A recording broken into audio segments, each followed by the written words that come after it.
What actually is democracy? That's a good question. You see, no one is actually really ready to define democracy.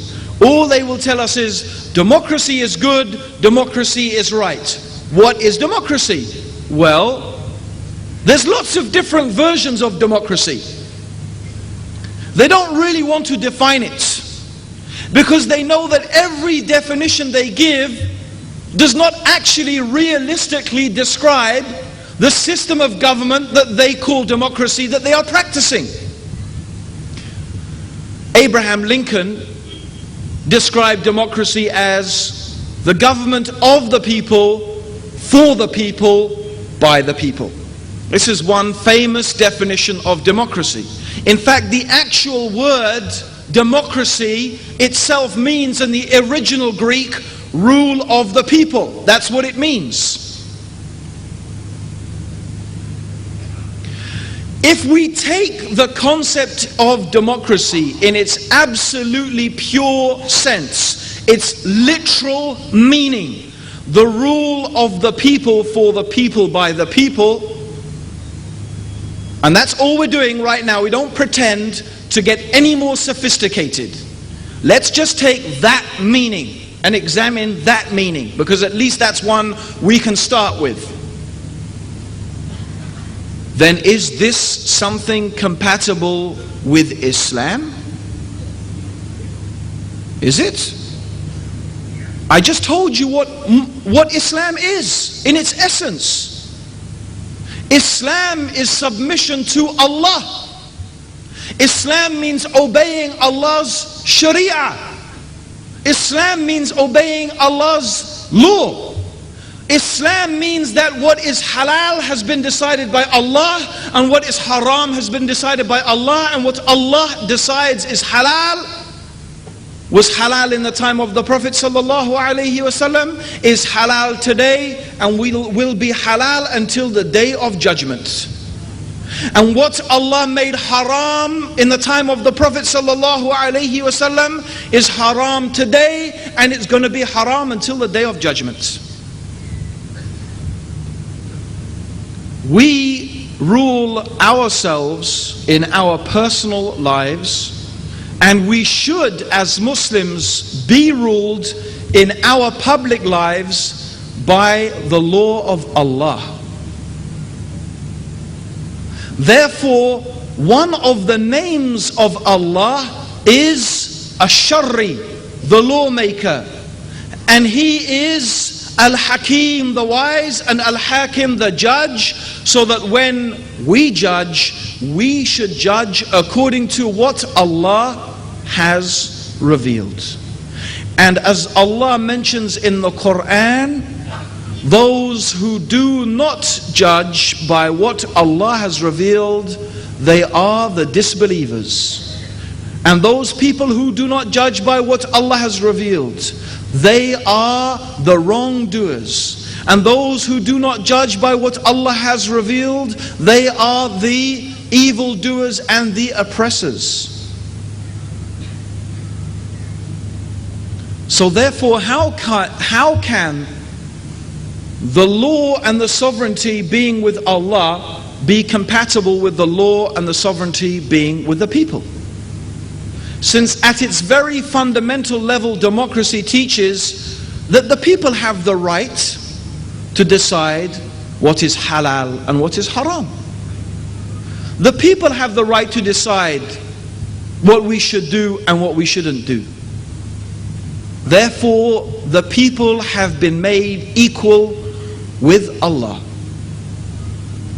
And whoever makes people equal with Allah has made shirk with Allah without a doubt. And whoever believes that human beings have the right to legislate in contradiction to what Allah has legislated is without doubt a disbeliever. Is without doubt a disbeliever.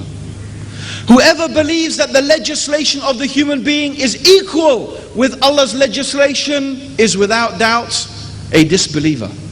Whoever believes that the legislation of the people is superior to Allah's legislation is without doubt a disbeliever. Whoever believes that it is permissible and allowed to judge and to legislate in contradiction with Allah's judgment and legislation is without doubt a disbeliever. However, if some Muslim, out of weakness, out of a deficiency in their iman, or due to their particular situation in a particular environment, is forced to do something, or from their desires and their weakness does something or implements something in their life which contradicts Allah's Sharia, this of course does not make you a disbeliever. This is a sin, because you accept in your heart that what Allah has legislated is the best, and that we must follow Allah's legislation. So let us take a simple example. If a person drinks alcohol, does that make them a disbeliever? No. If a person drinks alcohol, it does not make them a disbeliever. And all the Muslims, from the companions and all the scholars afterwards, except the extreme sect of the Khawarij, which many scholars said they are not Muslim anyway, they all agreed that no sin, the committing of a sin, does not take you out of Islam. There is no sin that makes you a kafir. No sin makes you a disbeliever. So if you drink alcohol, you do not become a disbeliever. You do not leave the fold of Islam. Yes, your iman may hover above your head during that time you are drinking alcohol, but you do not actually stop becoming a disbeliever. In fact, and the same with fornication or adultery. And there were people who committed adultery in the time of the Prophet. As you know, the woman and the man who committed adultery in the time of the Prophet, and they came and they said, "O Messenger of Allah, implement Allah's punishment on me." And when they started reviling this woman, the Prophet said, "Leave her, because her tawbah is so great that its tawbah, the amount of this tawbah would encompass all of the people of Medina." So she did not become a disbeliever because of this act. But if someone was to say, there is nothing wrong with drinking wine, it's halal, now that would make someone a disbeliever. Because now they have claimed that whatever Allah has made haram, they have claimed now that what Allah made haram, they made it halal. Okay? So back to the issue of democracy. There is no doubt that we Muslims must implement Allah's Sharia in our personal lives, because the Sharia is not only some punishments that we find in the Quran, like chopping off the hand of the thief. This is one of the hudud, and there are only 4 or 5 of such hududs. The Sharia is everything: praying, fasting, your personal life. This is all the Sharia. So we must implement this in our life. But if we were to fail due to weakness in our iman, or due to being forced due to circumstance, not accepting it in our heart, then this does not make us disbelievers. This is very important to understand that. So therefore, now let's go back and let us ask, if democracy means that sovereignty is with the people, that the people have the right to decide what's halal and haram, and it's up to them, then no Muslim with any mustard seed's worth of iman can agree with this. If you say the sovereignty are with the people, and the people can legislate and the people can decide, I mean here on the very basic philosophical level. I know that countries have constitutions. I know that different ideas of democracy encompass different limitations for minorities and so on and so forth. But that's not what I'm discussing. I am discussing the very basic concept, and that's it. At the very basic concept, we all have to agree as Muslims that making a crime which is a crime in Islam, to say it is actually a crime to have a problem with this crime. Do you understand what I'm saying? It's a criminal offense in England to revile someone because of their homosexuality.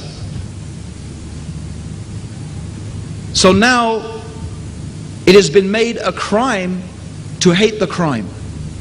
Can we accept this as Muslims? Can we say that Islam is compatible with this? Does any person in this room think that this type of ideology is compatible with what Allah has revealed? I hope not. If he's Muslim, and even if he's not Muslim, logic would say, no, I can see how your religion and this ideology are not compatible. So on the very basic philosophical level, we have to say, Islam is not compatible with democracy.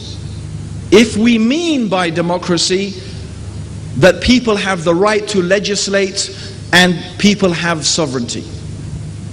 But of course, democracy doesn't necessarily mean that. People have many different ideas of democracy. People have many different concepts of what democracy constitutes. But it is not my task tonight in order to discuss all of those different possibilities and all of those different aspects and how we could possibly reconcile Islam with democracy. I don't think we need to do that, because I believe Islam has already fundamentally laid for us a good system, a good method of governance. And that good system and that good method of governance was shown to us first of all by Rasulullah sallallahu alayhi wasallam. In fact, if we go back and we look to the life of the Prophet sallallahu alayhi wasallam, what do we find? We find that in many aspects, the way that the Prophet sallallahu alayhi wasallam dealt with people was more fair and more just and more equitable than any democratic society that exists in the world today. We have a system called shura, which is consultation. And the Prophet sallallahu alaihi wasallam always used to consult his companions about any matter that was concerning their public affair. Or he would consult certain members of his companions who were more experts in certain areas.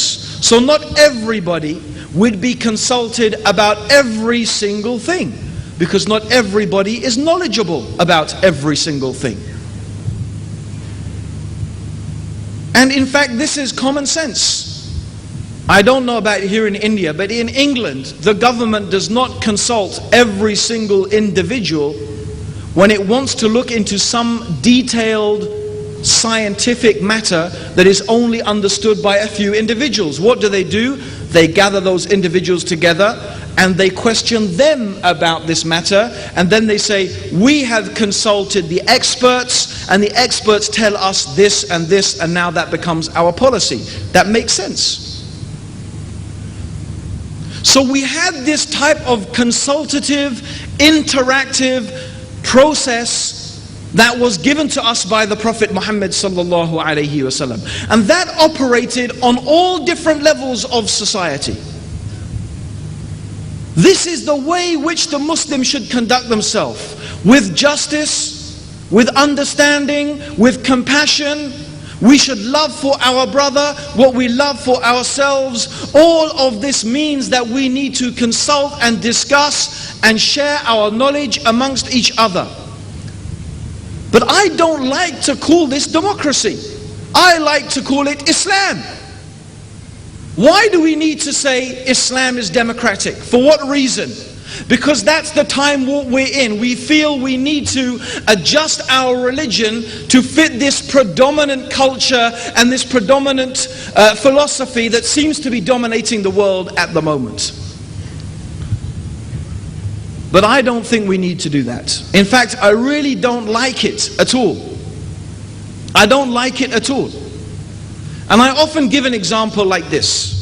It might shock you what I'm going to say, but I hope you will think about what I'm going to say. Imagine we live in a society where prostitution is the normal mode by which a man and a woman physically interact with each other. Imagine prostitution is so common that it's the absolute norm.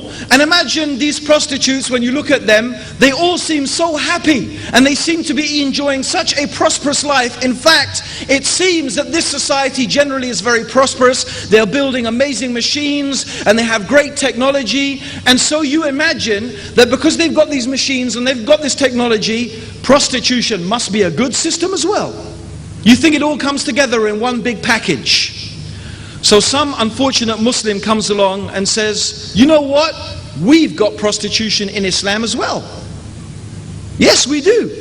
It's called nikah. You see, just as you go to the prostitute and you give her money, we go to our wife and we give her mahar. You see, it's like prostitution. And you go, astaghfirullah. How can you compare what Allah revealed and this beautiful way of life with that? Therefore, I find it very sad when Muslims start talking about Islam has democracy. Because to me it sounds like saying Islam has kufr. It's like saying nikah is like prostitution. It's not. And democracy is not like Islam on its philosophical basis. And the only reason that we feel we have to say this is because of the dominance of Western culture intellectually, philosophically and politically. And it's another very stark warning for us. Why do we always feel that we have to accommodate and bend over backwards? And this is something we hear said a lot. Something we hear said a lot. Muslims have to move into the 21st century. Islam has to move and go with the flow. We have to adapt ourselves and change ourselves. As I read in an article recently, if Islam, as we claim, is a way of life for all places and all times, then Islam has to adjust itself for all places and all times. This is another straw man. This is another, remember straw man? I talked about the straw man the other day. You build up an argument only to knock it down yourself, but it's not what we claim.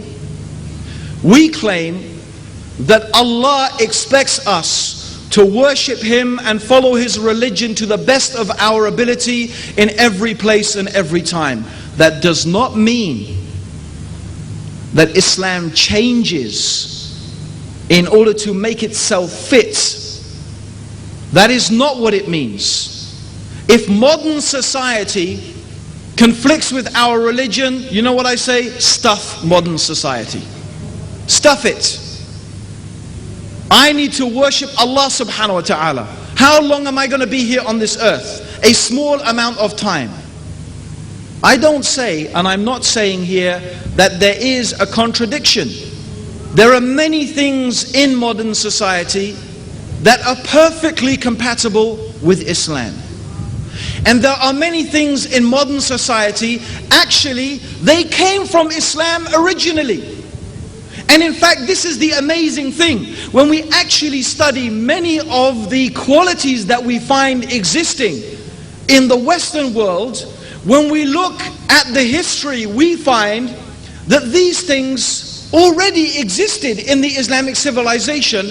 And in fact, the West, or the West took those ideas from us, they implemented them, and we stopped implementing them. We can take many examples. If you read the writings, for example, of Western observers of Islam who were writing 150 years ago, they were praising how Islam did away with racism. How Islam was a religion that accommodated all races and all peoples. Now we find who is the one leading and stepping forward in eliminating racism. It is America, it is Britain, it is these countries. In their own countries, they are making big efforts to eliminate racism. It's not something they invented. We had that in our religion for for so many hundreds of years. But unfortunately, that is one thing that the Muslims, that we had, and we've lost it. There are many things that we had if we look in our religion. The idea that it doesn't matter what background you are from. You could be the son of a dustbin cleaner, a farm worker, and you could be a scholar, you could be a doctor, you could be an engineer, you could do any career. If we look in history and we search, where does this concept come from? If we look in the West, we find that the West had something very similar to the caste system. They had the feudal system. The feudal system meant that if you were born a peasant, the peasants were called serfs. If you were born a peasant, born a serf, you were a virtual slave to your lord, who was the landowner. You were a virtual slave, and you stayed a serf. You stayed a serf. You were born a serf, and you stayed a serf. You were born a merchant, you stayed a merchant. You were born a knight, knighthood stayed in your family. You were born a baron, that stayed in your family. So all of these things were set in concrete. A serf could not become a knight. It couldn't happen. Nor did a knight become a tradesman. Which civilization in the world do we find did not recognize such distinctions? Allowed freedom of movement between people and professions? Islam. This came from Islam. Which civilization, if we look, had a system of justice where it didn't matter what part of society you are from? You could be the leader, you could be a nobleman, you could be from whatever section of society, but the qari or the judge could bring you in front of him and make a judgment from you, and it didn't matter. This was Islam. We have so many famous stories and so many famous incidents from the life of the companions. It didn't matter who you were or from what part of society you were. You were all under the same law. This is an idea that they have in the West. And I remember a friend of mine recently, he gave me, not quite, actually quite a long time ago, he phoned me up, and Dick Cheney, who is one of the most important people in America, very close to the president, maybe he's even the vice president, I'm not quite sure. You may know that he was recently taken to court for corruption. So my friend phoned me up, he said, have you heard the news? You see these Americans? That Dick Cheney, he's now in court for corruption. And this brother, he's a friend of mine, he's from Dubai. I said, yes. Isn't that amazing? I wonder, my brother, do you have anything like that in Dubai, where one of your princes or one of your leaders committed an act of corruption and he would stand in front of the court like that? Then he got embarrassed. Then he got embarrassed and he didn't say anything. You see, brothers and sisters, if you really want to know why, if you really want to know why and you want to see why, Allah has given these people power in the land, and the power has gone from us, is because these are the principles they live by. They may have many bad qualities, but still by and large, although I think it is changing, but still by and large they have this concept of justice. And justice for all. But look at us, look at the Muslims, look at our lands, look at the way we treat each other. We can't even talk about each other, we can't even criticize each other in a just way. We find this one from this group is criticizing that one from that group. Even though there is a man in his own group or his own sect who is doing something worse, but he doesn't criticize him. Just because he's in another group, he'll criticize him. Oh, you see him? He's doing this and doing that. But the one in his own group, he turns a blind eye. Is this justice? Is this justice? Or even he will lie against this person, or slander this person, or invent stories about this person. Is this justice? We can't even deal with justice amongst each other. And these are the so-called Islamic groups. How about the ordinary people? And we wonder why we are in such a state. If these are the things that we mean by democracy, that's not democracy. That's Islam. And that's what our religion taught us 1,400 years ago. These things are our inheritance, which we have to claim. And if we look at the kuffar and we can benefit and we can see what they are doing and the way they are doing it, and we feel that this is something that we can benefit from, then alhamdulillah, there is no problem with that. But we don't, and we should never feel that we have to compromise our religion. We should never feel that we have to give up our deen. We should never feel that we have to change our whole religion in order to accommodate some ideology that, to tell you the truth, brothers and sisters, to tell you the real truth, democracy is falling apart. In many, many countries you will find that democracy is failing. In fact, they are subtly, bit by bit, giving up on democracy. In fact, my personal belief is that there is no such thing as democracy anyway. It doesn't even exist.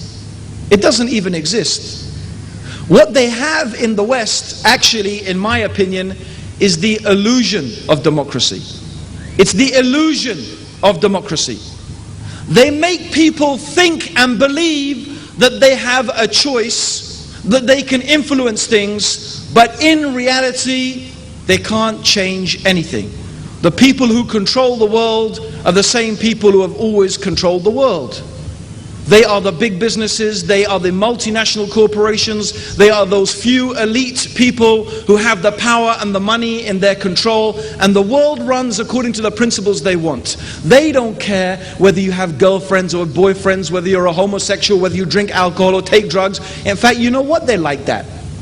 Because the more you follow that corruption, the more miserable your life will become, and the more miserable your life becomes, the more you need to fill your life with fashion, with film, with drink, with music, and with all the consumer things that they want you to say, look, buy this, buy that, have this, have that. That's the way to be happy. Miserable people consume. So actually it's for their benefit to create a society like that. So they imagine. So I'm not really sure anyway that the so-called democracies even have democracy. And one of the things that highlights that for me is that in England recently, not only in England, but in Italy and all over Europe, they had massive demonstrations against the war in Iraq.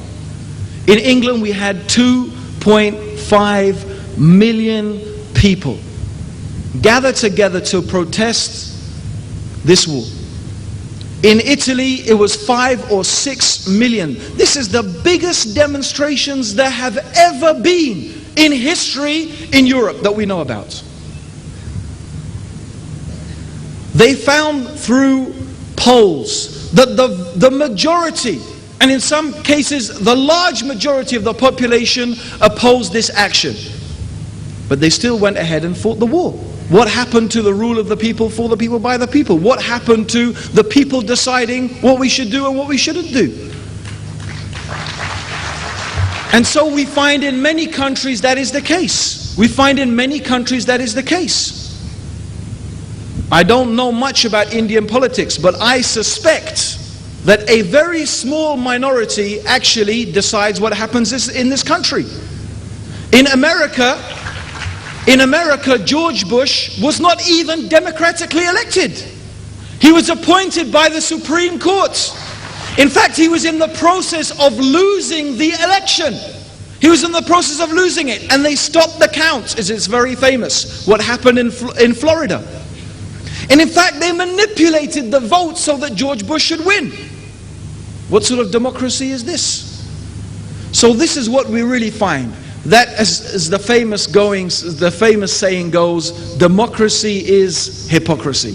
And the reality is, when we look at many of these so-called democratic countries, what do we find? Exactly that, hypocrisy. And I look forward to the day when Muslims will stop apologizing, stop being so apologetic, realize that they have the most beautiful deen that doesn't need any changing, it doesn't need adjusting. All we need to do is recapture the true spirit of Islam as it was practiced by the Prophet sallallahu alaihi wasallam. And then once again, brothers and sisters, once again, we will be a shining light and a guide for humanity to follow.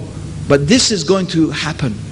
This is only going to happen when you change your life.